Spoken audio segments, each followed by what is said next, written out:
ఓం శ్రీ మహాగణాధిపతియే నమ. ఓం శ్రీ మాత్రే నమ. ఓం శ్రీ గురుభ్యో నమ. హరి ఓం. వీక్షణ మహాశయులకు నా నమస్కారములు. ఇప్పుడు ఈ యొక్క సెప్టెంబర్ 2025 సంవత్సరం ఈ నెల మొత్తం మేషాది ద్వాదశ రాసుల వారికి ఎటువంటి గ్రహాలు గోచరిస్తున్నాయి, ఎటువంటి జాగ్రత్తలు తీసుకోవాలి, ఏ పరిహారాల వల్ల వీరికి అన్నింట శుభ ఫలితాలు కలగబోతున్నాయి, ఆరోగ్యం అన్నింట కుదిరి ఉండడానికి ఎటువంటి కార్యక్రమం ద్వారా పూజ యజ్ఞాల వల్ల వీరు శుభ ఫలితాలు పొందుతారో మనం ఈ యొక్క కార్యక్రమం ద్వారా తెలుసుకునే ప్రయత్నం చేద్దాం. మకర రాశి అనగా ఉత్తరాషాఢ 2, 3, 4 పాదములు, శ్రావణం 1, 2, 3, 4 పాదములు, ధనిష్ట 1, 2 పాదములు కలిస్తే మకర రాశి అవుతుంది. ఈ రాశి యొక్క అధిపతి శనిగ్రహము. అదేవిధముగా భూతత్వ రాశి, చరరాశి అని కూడా మనం చెప్పుకోవచ్చు. ఈ యొక్క రాశి యొక్క లక్షణాలను చూడగలిగితే ఓర్పు మరియు సహన శక్తి చాలా వరకు ఎక్కువ ప్రదర్శిస్తూ ఉంటారు. ఎటువంటి బాధ ఉన్నా, ఇతరుల మీద కోపం ఉన్నా సరే వీరి యొక్క కడుపులో దాచుకుంటూ ఆ ఒక బాధని మొత్తాన్ని ఎప్పుడైతే సమయం వస్తుందో అప్పుడు వదిలే విధంగా వీరనేది ముందుకు సాగించడం వంటిది చేస్తుంటారు. అప్పటి వరకు ఎంతో జాగ్రత్తగా నిదానంగా ఏమి చేయాలి ఏమిటి అనే ఆలోచనాత్మకంగా వీరు ప్రవర్తించే విధంగా కనబడుతుంది. కాబట్టి ఎంతో జాగ్రత్త చేసుకొని వీరి యొక్క బాధను, వీరి యొక్క సహనాన్ని అందరూ చునకలుగా చూస్తూ వంటిది చేసినా సరే ఒక పంజా వలె, ఒక సింహం వలె తర్వాత తిరిగి వస్తుందని తెలుసుకునే విషయంగా చేసుకోవాలి.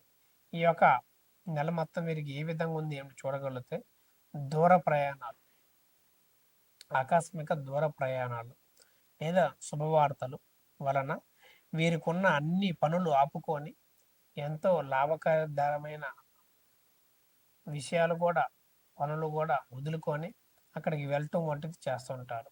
ఇక్కడ ఉన్నప్పుడు ఒకలాగా, అక్కడికి వెళ్ళాక ఇంకొకలాగా ప్రవర్తన అనేది వీళ్ళలో మారిపోతూ వీరిని పట్టించుకోకుండా శుభకార్యాలు చేసుకునే విధంగా కూడా కనబడుతుంది. ఎప్పటి నుంచో ఈ యొక్క రాశి వారు మనకంటూ ఒక సొంత గృహం ఉండాలి, నిర్మించుకోవాలి. కానీ డబ్బు విషయంలో బాధపడుతున్న వారికి ధనప్రాప్తి అనేది ఈ యొక్క నెల పూర్తిగా కనబడుతున్నది. అటు స్నేహితుల నుంచి కానీ లేదా స్టాక్స్లో కానీ, చేసే వ్యాపారంలో కానీ, పెట్టిన స్థలాలు అమ్ముడుపోవటంలో కానీ, వీరు ఎప్పుడో కొన్న వీళ్ళ తండ్రులు కానీ తాతలు కానీ ఇప్పుడు ఆకస్మిక వాటి స్థలాలు రేట్లు పెరగటం వంటిది కూడా చేస్తూ ఉంటారు. దానివల్ల కూడా మీకు ఎంతో సహాయం అంది. ఇప్పుడు చేసే ఇంట్లో శుభకార్యాలకు కూడా ఒక బంగారాన్ని సమకూర్చుకుంటూ లేదా డబ్బు అందుకుంటూ కూడా మంచి వైభవంగా జరిపించే విధంగా ఉంటుంది. కానీ ఇప్పటి వరకు ఎప్పటి నుంచో బాధపడుతున్న డబ్బు విషయంలో రూపాయికి 10 రూపాయలకి 20 రూపాయలకు కూడా ఇప్పుడు కొంత వీరు పడ్డ ప్రతి కష్టానికి ఫలితం ఈ యొక్క నెల యోగిస్తుందని మనం చెప్పుకోవచ్చు. మరియు వ్యాపారం ఎవరైతే చేస్తున్నారో ఇప్పుడు మరియు రాబోతున్నారో వారికి కొంత నష్టమని ఈ నెల మొత్తం పూర్తిగా మనం చెప్పుకోవచ్చు.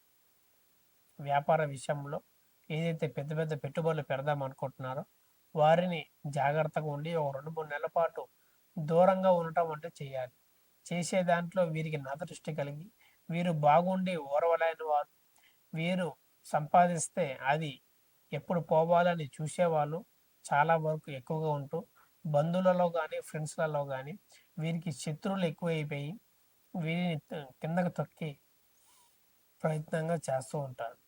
మన కాదనుకున్నవారు దూరపు వాళ్ళే మన మంచి కోరుకుంటూ మన ఎదుగుదల వాళ్ళకి ఎదుగుదల అనుకుంటూ మనకి పరాయి వాళ్ళు కూడా సొంత వాళ్ళ అయ్యే విధంగా ఈ యొక్క మంచి స్నేహితులు కూడా మీరు పొందే విధంగా కనబడుతున్నారు. ఉద్యోగంలో ఇప్పుడు ఉద్యోగం చేస్తున్న వారు కానీ ఉద్యోగ ప్రయత్నాలు చేసేవారికి కానీ మంచి సుఫలితాలు కలుగుతాయని ఈ నెల మొత్తం చెప్పుకోవచ్చు. ఏదైతే ప్రయత్నాలు చేస్తున్నారో లేదా ఉన్నవారికి ప్రమోషన్ లభిస్తాయో చూడగలిగితే ఖచ్చితంగా ఈ నెల లభిస్తాయి. అన్నింట గ్రహాలు కూడా వీరికి యోగిస్తున్నాయి. యోగిత బలం కూడా వీరికి అద్భుతంగా ఉంది. చెప్పే విధానం కానీ, వాకు శుద్ధి కానీ, చేసే పనిలో కానీ ఎంతో బ్రహ్మాండంగా జీవిస్తుందని చెప్పుకోవచ్చు.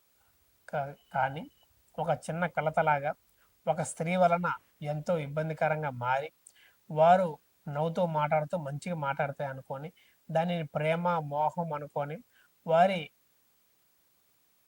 గుప్పెట్లో చిక్కుకొని ఎంతో నష్టాన్ని చేకూర్చి డబ్బు కానీ అటు సమయం కానీ అటు బా కుటుంబాన్ని కానీ కోల్పోయి తర్వాత తెలిసొచ్చి ఏ విధంగా మనం ట్రాప్ చేసింది ఏ విధంగా మనం ఇబ్బంది పాలయ్యాం అని తెలుసుకొని చాలా వరకు మనం గురయ్యే అవకాశం ఉండదు. అది జాగ్రత్త చేసుకోవడం మంచిది. ఈ యొక్క రాశివారు చెప్పదగిన సూచన ఒక 5 గురువారం ఆవులకు సేవ చేయటం లేదా హయగ్రీవ స్వామి స్తోత్రం పారాయణం చేయటం రోజుకి 16 సార్లు వీరికి అన్నింటా శుభ ఫలితాలు లభిస్తాయని చెప్పుకోవచ్చు. దాని తగ్గ పరిహారాలు దశమ విద్యల హోమాలు యజ్ఞాలు ప్రత్యంగ అమ్మవారి పూజా కార్యక్రమాలు లేదా వివాహం కాని వారికైనా నాగ ప్రతిష్ఠ వంటివి కార్యక్రమాలు కొన్ని మన యొక్క ఆలయంలో జరిపిస్తూ ఉంటాము.